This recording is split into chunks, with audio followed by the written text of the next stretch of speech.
Welcome back to the Extra Rep Podcast, guys. I'm Josh. I'm Liam. So today, what we're going to talk about is simplifying your results. So probably lately, especially, there's so much crap that we've just seen on social media that's going to give you, 0.2% of the result. And it's not taking into account the 99% of stuff that's actually going to get you there in the first place. So we're sort of going to dive into, what things are completely stupid and what things you just need to dial back down on and focus on. And for a lot of you, this episode's probably just going to be a bit of a smack between the eyes to be like, okay, maybe I'm, worrying too much about this and not worrying as much about that, because these are things that I guarantee you, yes, other things will make really small benefit, but if you don't get these big rocks down first, then, you're just going to keep spinning your wheels week to week and you won't get any results. Yep. So, Liam, what would you say, I guess, the first major rock of getting results is? Okay, let's talk nutrition. The first major rock before you think about what's organic, meal timing, all of this stuff, the special macronutrient split, everything. How many calories are you consuming every single day?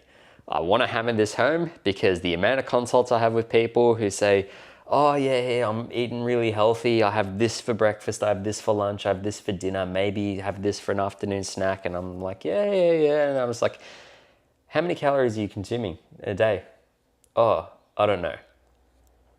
Yeah, it's so funny because, and again, this is not us having a go at people, right? This is because we've seen it as coaches time and time again. It is the place where you need to start, right? You could eat the worst diet in the world, right? And if you are under your calories doing that, of course, it would be difficult. Yeah, you still feel like shit. You will feel like shit, but you will lose weight, right? Yep. And for a lot of people, if you're actually fueling yourself with good, nutritious food that's actually, more calorie or less calorie dense, generally you find a lot of those people go, oh, I'm eating more, but I'm losing weight. And that is just because of what you've picked, to eat. So the calorie content is, it's the number one thing. It is really important. Yes, all these other things do play a part.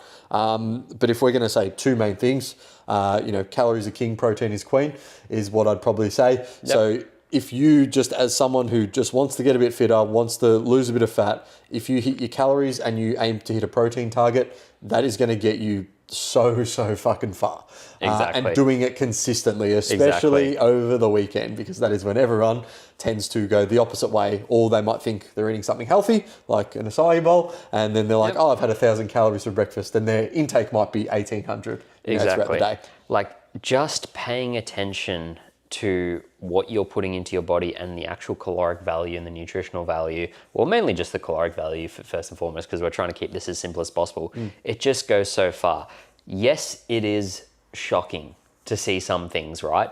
But, people go about like they tap their credit card all day and they don't want to check their bank statement. It's the exact same with eating. You eat all day, but you don't want to see how many calories you're consuming because sometimes the truth hurts. Yeah. And I think that's, and we've done it. I'm sure we've 100%. been blind to it to be like, oh no, it was a bit over like this weekend or this day, but I'm just going to log in this, I thought banana bread was healthy because it was banana and fiber and exactly. It was 50 grams of sugar. And this is the thing though, like you don't know until you know. So I think, everyone needs to make these mistakes because if you don't make the mistakes in the first place, then, you're just going to keep spinning your wheels thinking like, oh, this is fine, that's fine. When obviously if you're not losing body fat, yes, there are underlying issues, but this is the first place you need to start, right? Yeah. In terms of looking better. If you can get to a point of controlling your calories, it doesn't need to be perfect. If you can even have a range of like, 1,800 to 2,000 calories, let's say, Yep. and a certain amount of protein you get within, 10 to 20 grams of that. That's good. That's a great start if you can do that consistently. Yep. And that's the main thing that people struggle with is they're able to do it maybe Monday to Friday or maybe Monday to Thursday, but then as soon as it hits Friday at 3 o'clock, it becomes a mindset issue, doesn't it, really? Yep. It's because you're so used to being like, I deserve something. I've had a big week. I've had to work or I've had to do X, Y, Z. Whereas if you just stuck to the plan, and even if you had one bad meal, write it off. Don't let that one bad meal turn into fucking the whole weekend of just I'll eat what I want and I'll start again on Monday, because so many people are stuck in that cycle and it's unfortunately going to get them absolutely nowhere. Yeah, I 100% agree. Next up, want to do training?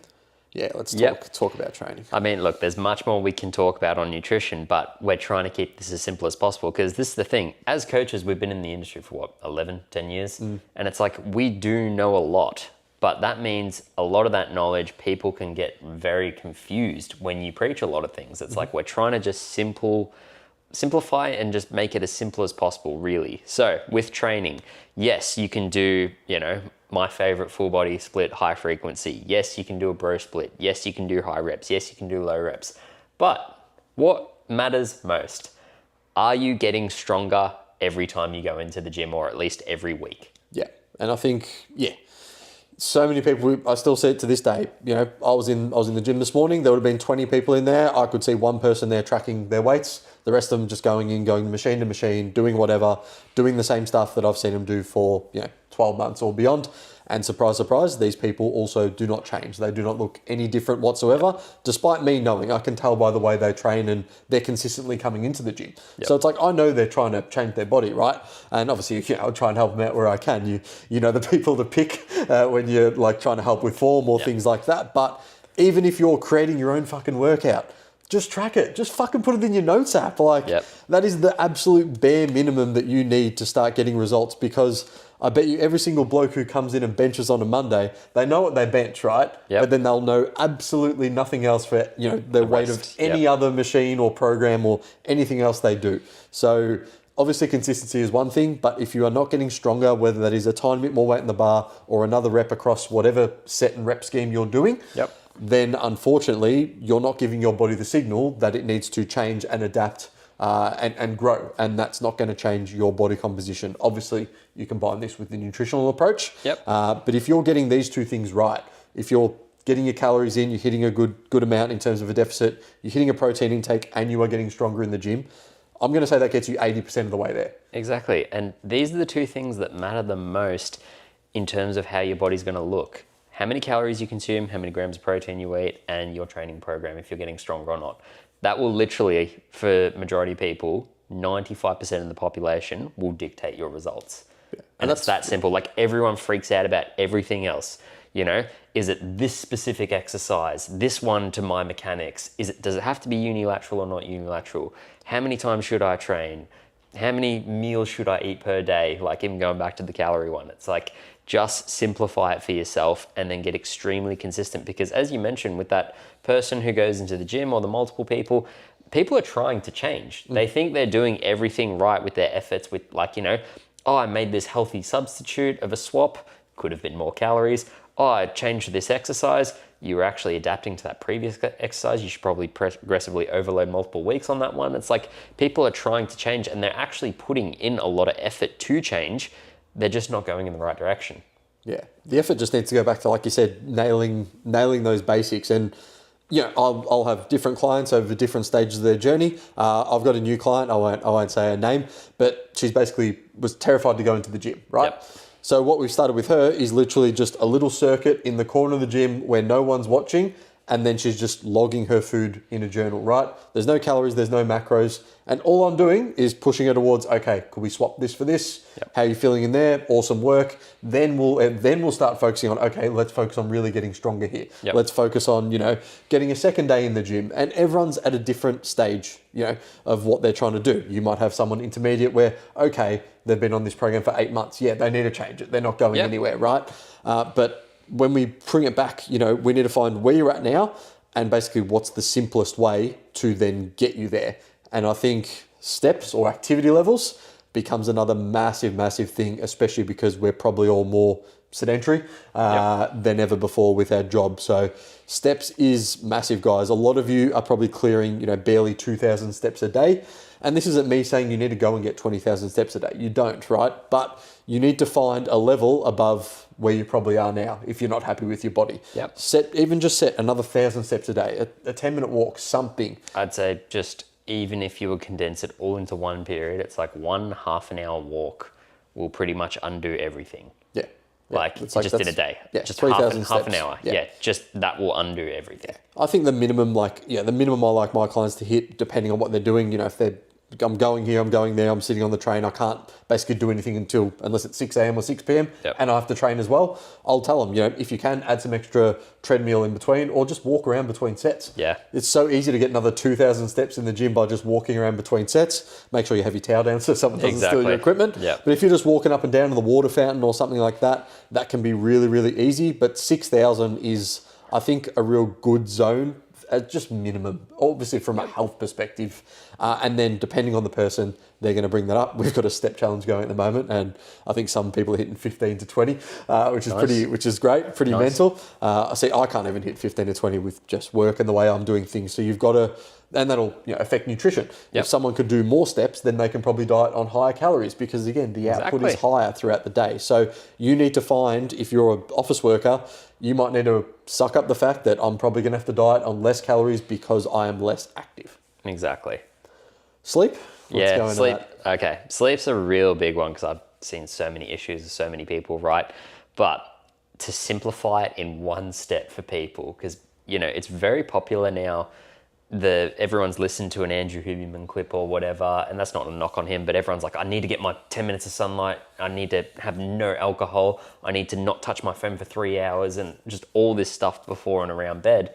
And it's like, just go to bed and wake up the same time every single day. Yes, maybe Sunday you can sleep in, but majority of people, if you just do that, your body will naturally set a circadian rhythm. And I think that, it's the problem with a lot of people. And of course, if you've got shift work or that, it is a bit of a different story. There are, some alternative strategies there, but that becomes a bit more advanced. Yes. Exactly. So just to simplify, like I said, you need to go to bed, wake up at the same time. And then it's just like bonus points for eating 2 to 3 hours before bed. So you're not trying to digest your food, sleeping in a cool, dark room, no noise, etc. Like getting off your phone a couple of hours before bed. Obviously, everyone probably knows that blue light, from the TV or your phone is going to inhibit melatonin, which means you're probably going to get a less rested or less quality of sleep. And the problem with less quality of sleep is then guess what happens? Your hunger hormones go up the next day.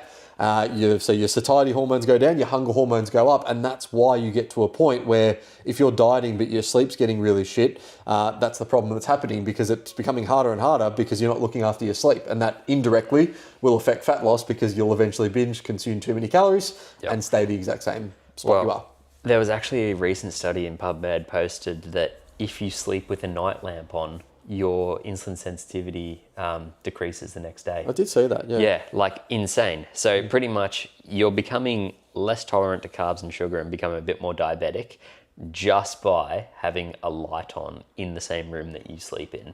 Because photosynthesis, right, with light in our eyes, the receptors, the brain, the pituitary gland, our nervous system trying to regulate, and God, I just went real sciencey then. We're trying to keep it simple, I know.